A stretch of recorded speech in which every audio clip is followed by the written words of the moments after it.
Bonjour, je m'appelle Franck Atamian, je travaille au conseil d'école de l'école EDU avec Muriel Hachet qui est la présidente. Nous allons donc aujourd'hui vous faire un petit résumé de ce qui s'est dit lors de notre dernière réunion avec tous les parents délégués. Au niveau de la direction de l'école, monsieur François Mollard, directeur de l'école EDU, donc, est assez satisfait de l'année dernière. 2018, excellent début d'année, pas de soucis particuliers, un groupe d'enfants très sympa, et l'année a parfaitement démarré. Nous avons pas mal travaillé en collaboration avec la mairie et différents courants politiques, notamment la députée En Marche et les Insoumis, pour essayer d'obtenir des moyens pour l'école EDU.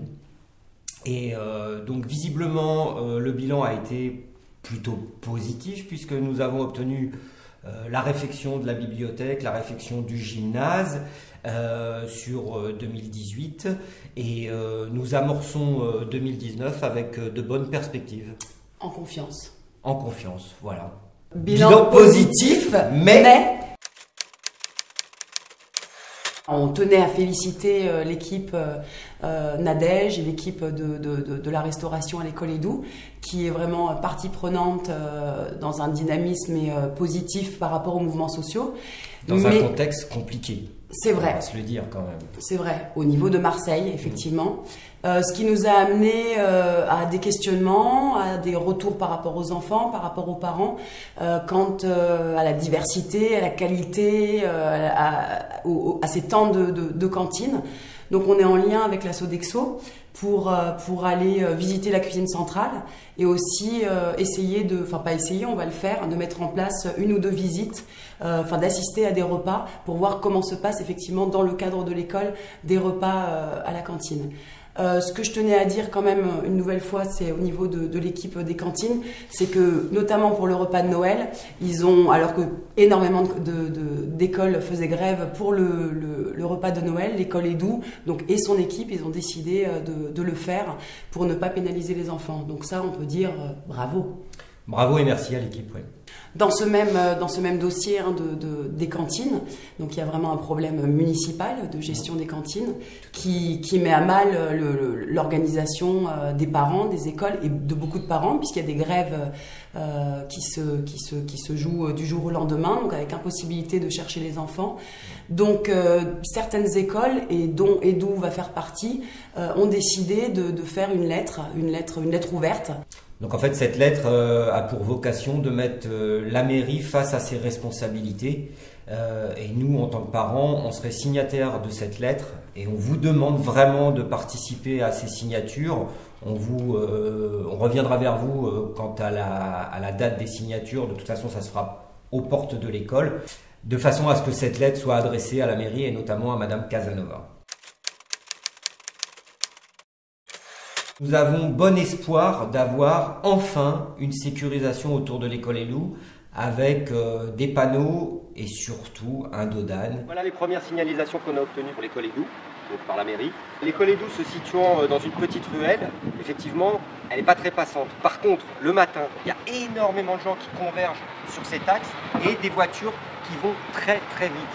Donc ce qu'on a demandé avec comme objectif mars 2019, c'est-à-dire là, et croyez-moi, on ne va pas les lâcher, on va les relancer, c'est d'avoir un dodane ici, au 52 de la rue de Tilsit, ici, vous voyez, pour éviter qu'il y ait des morts. Là on arrive au carrefour de la rue de Tilsit et la rue de la Louvière. Et là, ce qu'on a demandé aux services municipaux, c'est un stop, un vrai stop ici, avec un vrai panneau stop qui soit respecté par l'ensemble des automobilistes. Car aujourd'hui, ce carrefour est très très dangereux. On continue. Voilà typiquement l'exemple qu'il ne faut pas faire.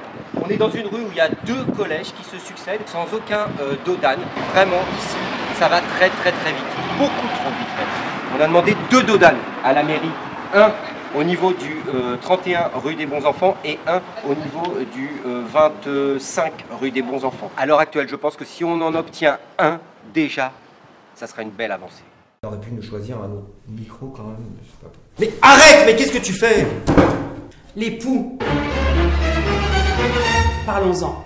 Il y a eu le 17 décembre dernier un appel dans les cahiers pour que tous les enfants soient traités parce que ces petites bêtes sont insupportables. On s'est dit que peut-être il y avait une question de moyens, n'est-ce pas?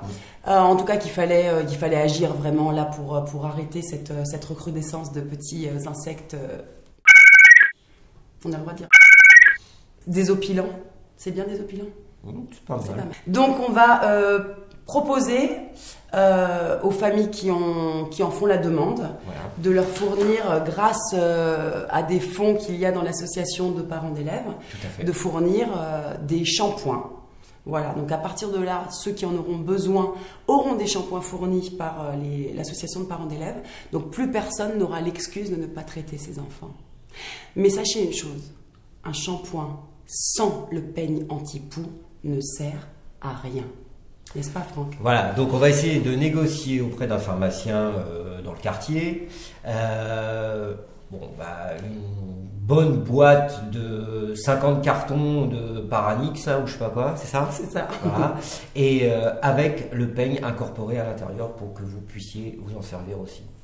Et n'oubliez pas, le shampoing anti-poux sans le peigne anti-poux ne sert à rien. Eh bien écoutez, pour finir, on va en 2019 organiser 2 événements. On va relancer le vide-grenier et puis pour la fin de l'année, un petit événement qui sort de l'ordinaire puisque je pense qu'il n'a jamais été fait, une méga boom des enfants.